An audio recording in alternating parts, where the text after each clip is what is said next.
আসলে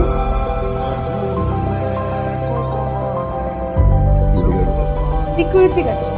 তুমি security গার্ডে job করো? তুমি আমাকে কি বলছো এতদিন? মিথ্যা কথা বলছো তুমি আমার সাথে। তোমার সাথে আমি এই জন্য রিলেশন করছিলাম ডে বাই ডে আমার সাথে মিথ্যা কথা বলে গেছো। আজকে আমার ফ্রেন্ড আমাকে এই জন্য সেন্ড করেছে, স্ক্রিন আমার দেখতে হয় সবার সামনে, আমি হাসির পাত্র বললাম।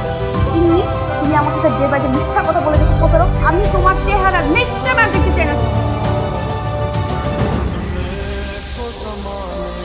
সরি, আমার আসলে ওইভাবে ব্রেকআপ করাটা উচিত হয়নি। এখন এই বিয়েতে আমার কোনো আপত্তি নেই। মানে যাকে আমি ভালোবাসি জানতে পারলো যে আসলে একটা সিকিউরিটি গার্ড, আরেকটা কথা, তোমার ফ্রেন্ডদেরকে বলে দিও ওই দিন ওই সিকিউরিটি গার্ড ছেলেটাই